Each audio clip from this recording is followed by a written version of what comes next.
Here's how I would diet if I was living at my in-laws and just moved in after I was married. What a conundrum. This is one of the biggest tasks that you've got to take when looking at getting in shape. You might have had your own ruthless consistency, you might have had your support of your family, you might be all on it with your nutrition, and then you get married and then you move into the in-laws and it is a change. We've helped hundreds of ladies and guys do the same where they're navigating, moving in together under the roof of the in-laws. And the difference in what happens from a nutrition perspective and approach perspective and how all of the integrating factors of living with other people change the dynamic. So here's how I would do it. Firstly, simply you need to identify where they sit on the spectrum of being assholes around your nutrition. Let's put it that way, right? You got this end of the spectrum, you've got super new style South Asian mums and dads who know the nutrition, they know that eating your own food is good, and you've got the decency to do whatever you want within the kitchen and basically make your own shit. On the flip side of that, you've got old school, they're in the kitchen, they're making the food, it's what they do, and you are very much not allowed in that kitchen.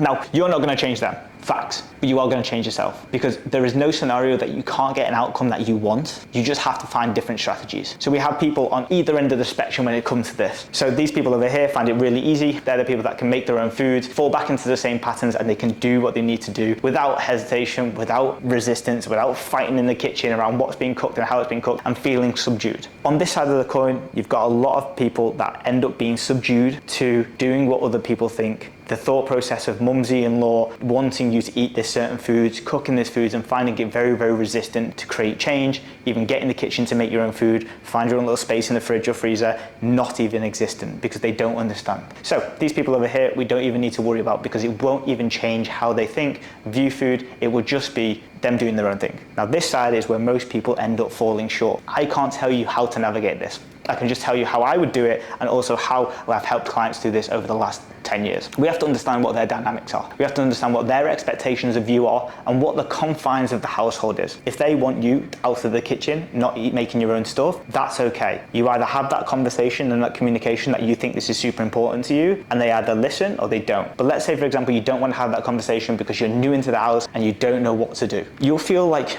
you're trapped a little bit. And I would suggest speaking to people about it because this is a very common funnel to push people down that makes them feel negative about their own decisions and they feel quite helpless. I know you're speaking from experience, I've worked with people before. So here's how I would tackle this situation. You have an option of how many days a week that you do the things that they want you to do. If you're working from home or you're working out of the house or you've got an office job or you're in the house and outside house very, very frequently, you've got to separate the meals on a day-to-day basis as opposed to the thought process around who's cooking, what's cooking. If you've been on a Western-based diet where you're weighing food, you're meal prepping 7 days in advance, that is going to go out the window immediately and you'll need to find a different source to be able to navigate food. My best advice is that how I would do it is I would control breakfast in my scenario and I would control lunch. An easy way to do that is even if you're working from home, I would structure your lunch break around you going out. The reason why you go out is then you can formalize your thought process, where you can eat, how you can eat, go to the shops and get your own stuff. And you just take a walk, but you also eat and get your lunch. That way you can then source breakfast and lunch to your own degree. And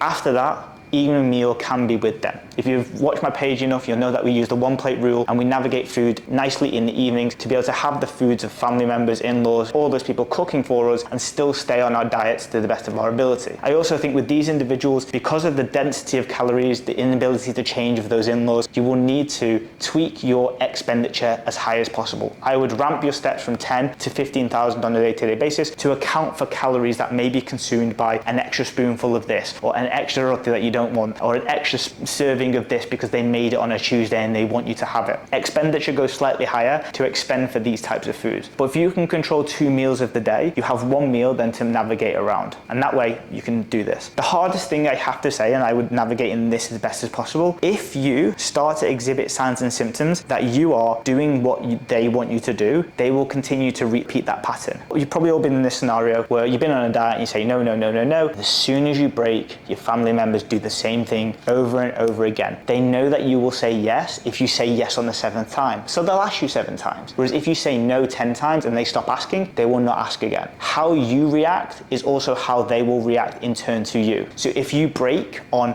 them making you breakfast and you go, I actually don't want that, and then you end up eating the chapati for breakfast, they're gonna make it tomorrow for you, and therefore you're gonna then fall into that pattern of breakfast them being them, dinner being them, and you then being helpless at lunch. And if they start making lunch for you and breakfast for you, well then you're in control of all the scenarios. Whereas what I would do is I would accept that the evening meal is going to be them, but I would say that I prefer breakfast to be made by myself, and that you make breakfast, you go out for lunch, and then you then eat their evening meal. But once you break that tandem of them doing something for you, you then reciprocate that by eating it, that's a pattern, and that pattern will continue until you're moving out. So don't try to navigate that. Once you are in the house, the easiest thing to do is at the beginning, set the stall. You want to be liked, you want to be enjoyed, you want to have that good husband-wife thought process. But at some point, your standards need to be at a certain level.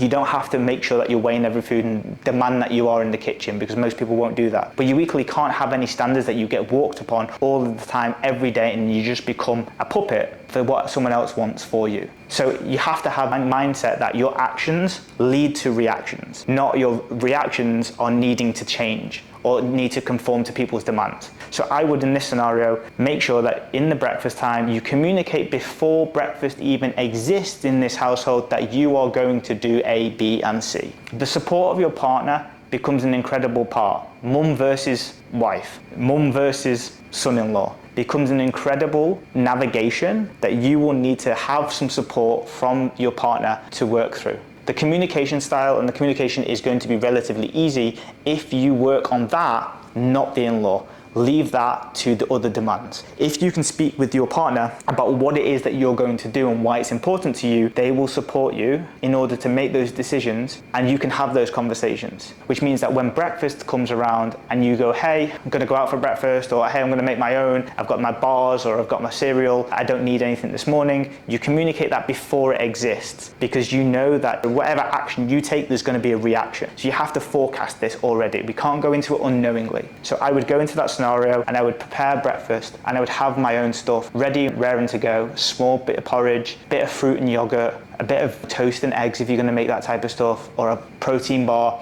And I would let them see me doing my own breakfast and not fall into the trap of saying yes. Even if they make you a fresh chai and a roti, just be like, hey, I'll have the chai, I'm good, I've had breakfast already. As soon as you break that, it's a pattern, you need to be aware. So I would create that pattern of me doing breakfast, me doing lunch, and then evening meal is all them. And then you can forecast that with extra steps going into the other areas. Yes, this may be a white guy giving you advice around how to navigate the South Asian culture, but I've also done 1,000 people of South Asian descent working in this scenario where it's just the logical answer. Because psychology, my parents were the exact same. My parents wanted what's best for me. So when I came into my house, they would make me breakfast, or they'd say, what do you want for lunch? And they'd make something and expecting me to have it, because I got into the pattern of saying yes, of yes, I'll do that, yeah, I'll have that, yeah, I'll have that, yeah, I'll have that. So what else do you think they're gonna say? What else do you think they're gonna expect if you're constantly saying yes to them? We need to have standards, whether it's breakfast done by yourself, lunch done by yourself, evening meal with them, or 2 meals done by them, 1 meal done by yourself. But we can't just go along with they get to dictate what we do. Psychologically, that's not great. Your mental health, when you don't have a choice or when you're pigeoned into a hole, is garbage. You always need to have that choice and ability to do the things that you need to do and get the winning nature of you getting the results, getting your own personal time and having that nature. There's so many other dynamics outside of food that are going to make it incredibly difficult in the in-law situation, that you just want to have your own standards to the degree. So I would have that breakfast, lunch, and then evening meals with the family. And then at weekends, maybe it'd be a little bit more flexible, because you can go and have that knowing that you're going to do extra calorie burning from your steps, and you can do extra stuff to basically make up for that until you're out of your diet. Because when you're out of your diet, you can say yes to the things that they're doing. You can say yes to the portion sizes and navigate them accordingly, because you know that you're not eating a low calorie. It doesn't need to be as stringent and strict. But during that dieting phase, you need to have those standards. It's an easy way to navigate the in-laws. It's never going to be an easy scenario to always do, but just know that if you create a place of where you have no option, you're going to feel terribly, terribly restricted, because you're coming from a place of all the choice, probably at your own house, or 75% of the choice at your own house, to having 25% or 10% of your own choice. I went from moving out, moving to London, moving to Dubai, moving to living around the world, and I moved back into my family home after I did that. And even that, moving into my own family home, was terribly restrictive to the thought processes, to the psychology, to my sleep patterns, to my routines on a day-to-day basis, because you're living under someone else's roof as opposed to doing what you need. So having those basic level structures helps you navigate the scenario. Hope this was useful.